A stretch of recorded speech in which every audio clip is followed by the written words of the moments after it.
Yo, what's up, everyone? Welcome back. Jamie here today with Dylan, and we're going to be counting down our top 5 WWE moments from 2022. Again, just like the AEW list, like there's some personal moments, but also like, Vince retiring and stuff like that. So, 5 big moments from the past year. Like WWE's like it's improved so much, and it's just Triple H took over though. It really has. Just like 3 things on my list that are involved with Triple H being in charge, and I'm sure it's the same with you. Yeah, I think most, well, apart from, pretty much most of them, apart from one of them. You know what I mean? It shows how, like, with the AEW list, I was searching a lot, you know what I mean? I'm trying to, like, get it right. And with this, it's like, I had too much to choose from. And, like, that's just really what Triple H was doing. Like, there was a few bits at the early start where Vince was in charge, he was wanting to do, stuff. You're like, yeah. But, like, really, I think Triple H, would you say August?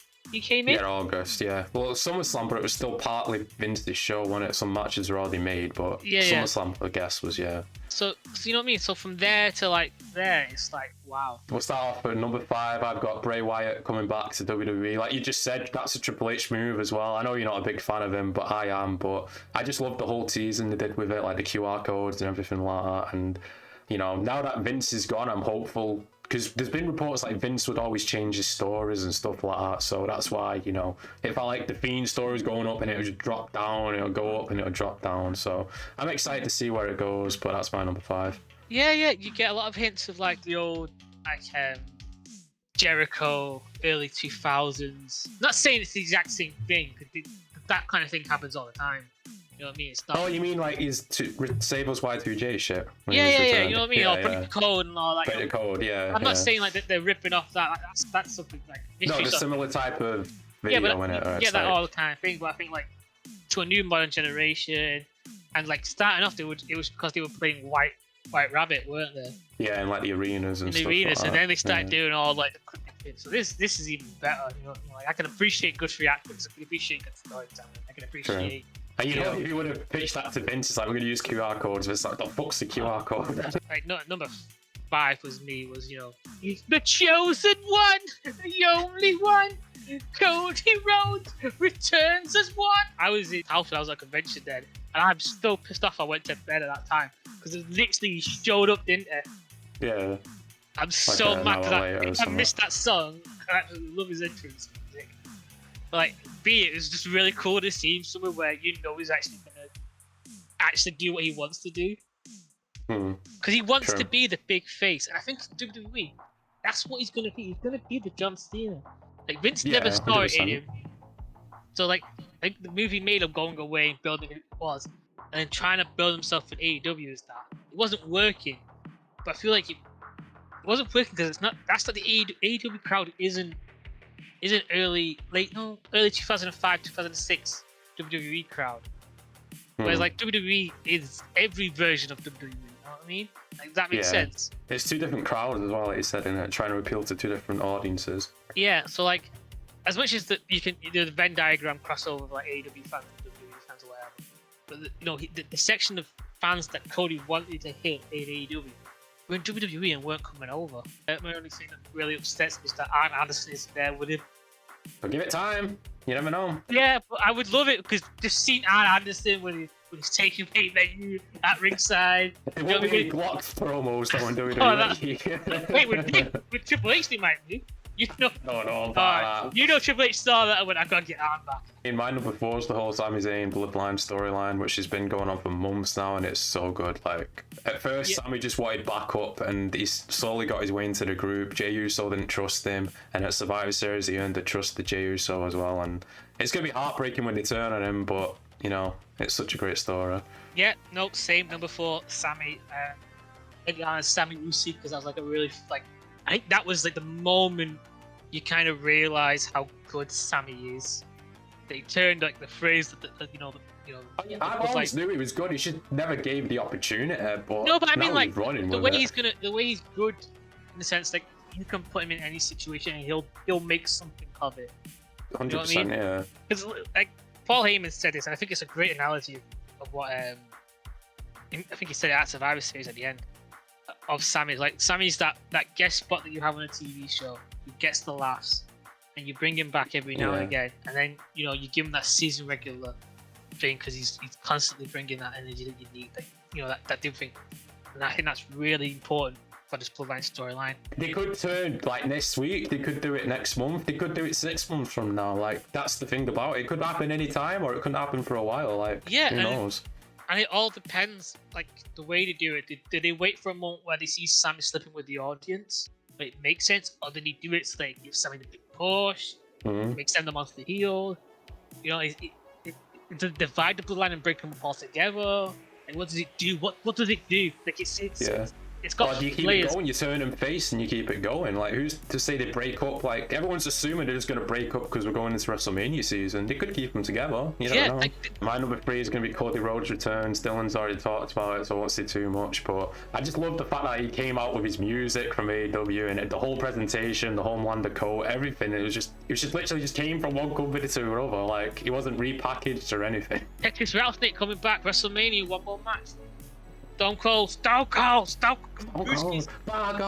Because like I'm just talking about him coming back and wrestling. Like he could have been wrestling a mop bucket and fucking scare. We all loved it, but it was Kevin Owens. You know what I mean? Yeah. It was a good. Should have been simple. Should have been done a lot sooner. But let's take what we can get. Great match, great never promos. Say never. Yeah, never say never. And it's just like we kind of grew up with him like at the tail end of his career. You know what I mean? We never got to see him wail on Vince McMahon for years. You know what I mean? So we never got to see it live. It was always past events. So I think it was just really good for us to finally get that and see that. Yeah, I mean, I can't say much is already on my list later. My number 2 is going to be Vince McMahon retiring and Triple H taking over. Like, holy shit.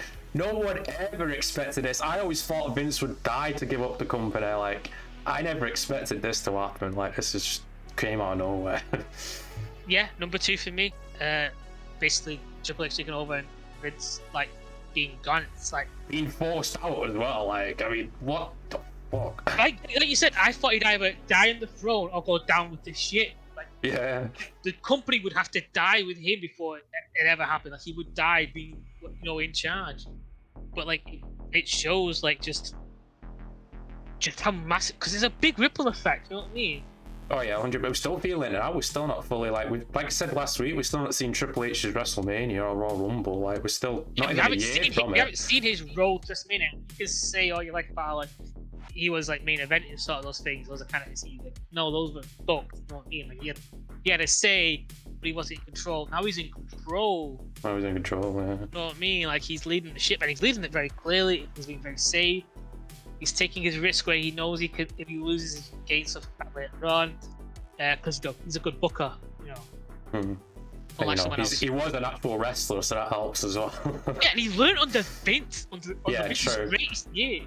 We bash Vince all we want, but he's the only guy who's been doing it for 40 years, or whatever it's been. But not only that, he also watched Vince in the downfall, so he's like, wow, I wouldn't do that, Vince. And he's learned, he's like, I learned what to do, what not to do, and then you just put them together, and you've got a great booker. Come on.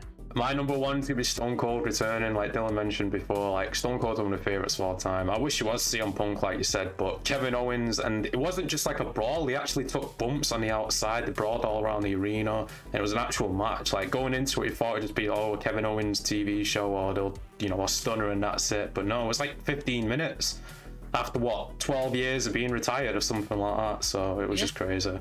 If they do manage to get Punk to go against Stone Cold, I think we could get a good 20-minute one. True. You know what I mean? Even if the match is shit, I just want to see the promos. Yeah, you know what I mean? Between them would be, oh my god. We seen it once, didn't we, promoting, was it WWE 2K13 or something like that? And he carried that promo as well. Stone Cold didn't show up till the pay-per-view. Kevin Owens every week was just there bashing Texas with a bald cap and everything like that. What's your number 1? My queen. The return. Charlotte. Bailey! Oh, I was so happy when she came back at SummerSlam.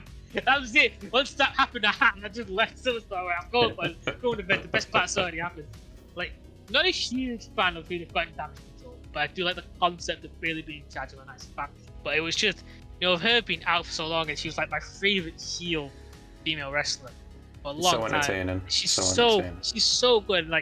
Not just when she's interacting with whoever her opponent is, but with the fans, taking a piss out of Michael Cole, well.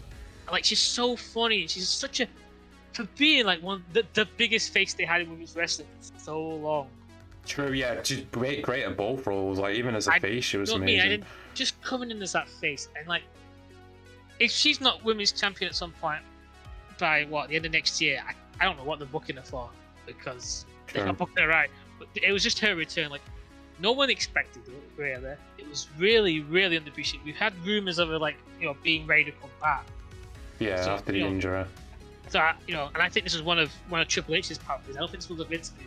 I think this was Triple H, like Bayley's coming in. We'll give her a faction. We're going to give her these 2 new girls from NXT that I've been working with for a long time.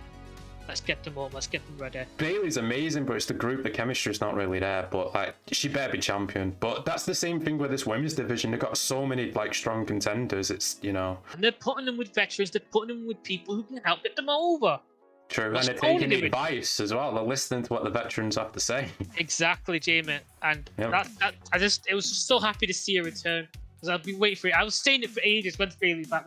Yeah, she was out for over a year. It was a long time coming. You know what I mean? So it's nice. She always has good matches. You can always count on Bayley to have a good match. But yeah, it's going to be our top 5 list of 2022. Let us know yours inside the comments. Make sure you like and subscribe if you're new.